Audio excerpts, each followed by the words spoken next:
Welcome to Beyond Business, the program where we look at the latest trends in the global economy. The Eiffel Tower, the Louvre and the Sorbonne. There are many landmark names here in France that are internationally renowned, and the French government appears to be growing keener to cash in on that brand recognition. It's set up an agency which is specialized in charging private companies to use government properties. That's just one example of how the French state is trying to earn a buck as a business. In a moment, we'll speak to a former finance minister, Thierry Breton, about it. First, though, let's set the scene with this report. The Château of Fontainebleau near Paris is home to the French Army's military riding school. Normally, discipline here is strict, but for a couple of weeks, things are a little more relaxed. That's because the military academy is being turned into a film set for a movie about a champion jockey and his famous horse.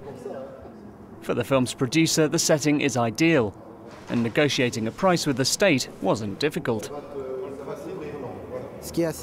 What's interesting about the state's heritage department is that they have a price list, which means there are no nasty surprises. When you approach a private location or chateau, it can be a lot cheaper or 10 times more expensive. I don't know exactly how much it's costing us, but it's the official rate that you can check. I think it's 3,400 euros a day. So for a 2-week shoot, that's 51,000 euros. 60% of that goes to the academy and the rest to the state.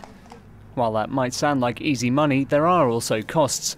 Most importantly, the 100 soldiers and 200 horses usually based at the academy have to be reposted elsewhere. At the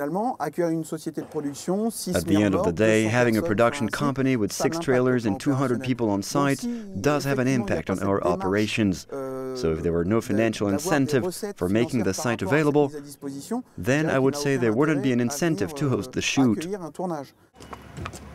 As it stands, the project is clearly in the state's interests. As such, it's created an agency to monetize France's property assets and set a clear price list. Of course, the idea isn't for the state to distort the market by offering government-owned locations for 10 times less than the rate offered by the private sector. But the primary objective is to make money. In these times of austerity, any new sources of revenue are welcomed. And it's not just buildings on offer. The state is also making the most of its intellectual property. Navex is one of the beneficiaries. This French startup helps motorists find the cheapest petrol stations nearby via a mobile app. So I've just filled up with 70 litres of diesel, and I checked the app beforehand to find the cheapest filling station within a 5-kilometre radius. And there was one round the corner for 25 cents less. So on 70 litres I saved 17 euros. The price data comes from the Ministry of Finance and the Economy, which updates Navex on a daily basis. The company pays 38,000 euros a year for the service. The Sorbonne University are also monetizing their intellectual property, but this time it's a brand they're cashing in on rather than data. On their new online store, you can buy notebooks, bags, t-shirts and mugs, all bearing the Sorbonne University logo. It's difficult to criticize the Sorbonne and the Paris University management for doing what all the top universities in the world are already doing. Oxford's doing it and Cambridge as well. So the Sorbonne is doing it too, and it's gone a step further. One of its colleges has set up a branch in the UAE, known as the Paris Sorbonne University Abu Dhabi. It's a really good initiative, and we can see it's part of a trend, which is seeing the major global universities wanting to export their know-how to regions where there's a lot of demand in terms of training and research. It's for this reason that the Sorbonne Abu Dhabi finds itself competing with American universities, for example. It's in this atmosphere of ever more intense global competition that France has transformed its approach to monetizing its assets. And for more now on this, we can turn to Thierry Breton. He was French finance minister between 2005 and 2007. And while in office, he set up the agency we just heard referred to in that report. Now he's active in the private sector, and he's the chairman and chief executive of the IT service company Atos Origin. Welcome to France 24. Thank you. Now, as I say, you're the minister who set up the Agency for Public Intangibles of France. It's a bit of a mouthful, that name, but why did you think that was a good idea? our economy is changing. More and more, our economy is working is intangible, information society, brands. France is extremely well known worldwide for its brand. You know Camembert, you know probably Bordeaux, Bourgogne also, I suppose, maybe Champagne. You know also Roquefort. You know a lot of these brands, which means something. Behind the brand, there is a promise. There is some know-how. And in today's world, my key concern was to help these workers who inherited centuries of know-how to help them to work in this new world. But when you talk about Roquefort, when you talk about Bordeaux, those are private actors. Not really. Not really. You have 36,000 villages and cities with their own know-how. So I've decided that it was a good thing to protect these names, because tomorrow, I don't know what they will do, but they will do something.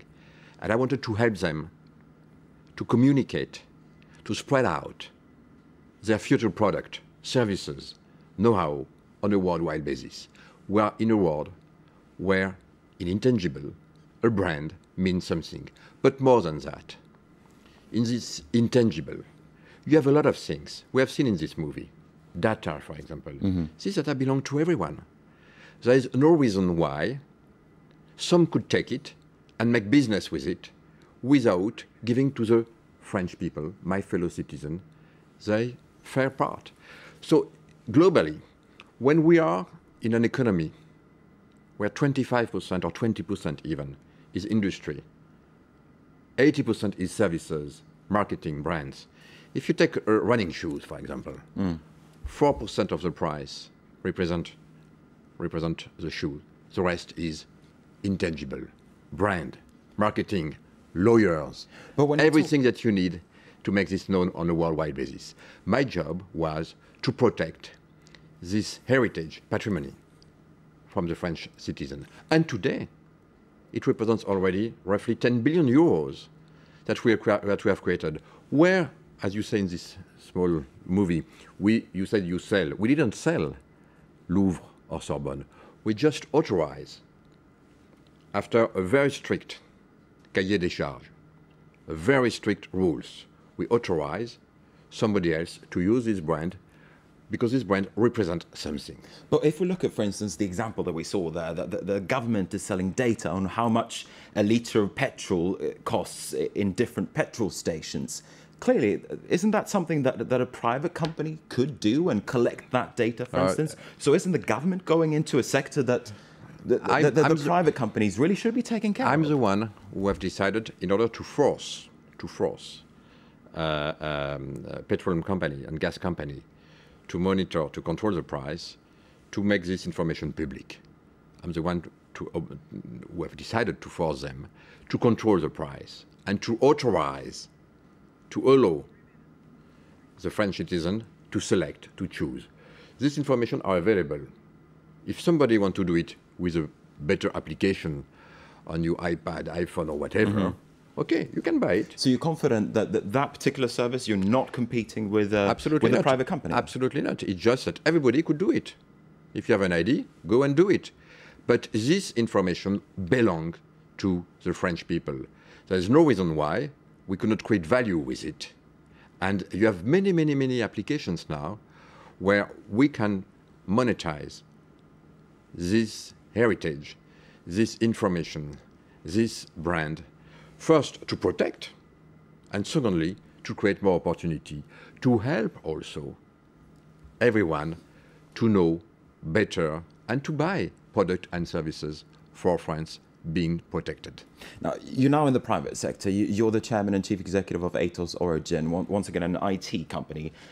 Are you not concerned that perhaps one of these days the French state will eye the market that you have at the moment and sort of say, maybe we should go there as well, and that's somewhere where the French state could make money in IT services?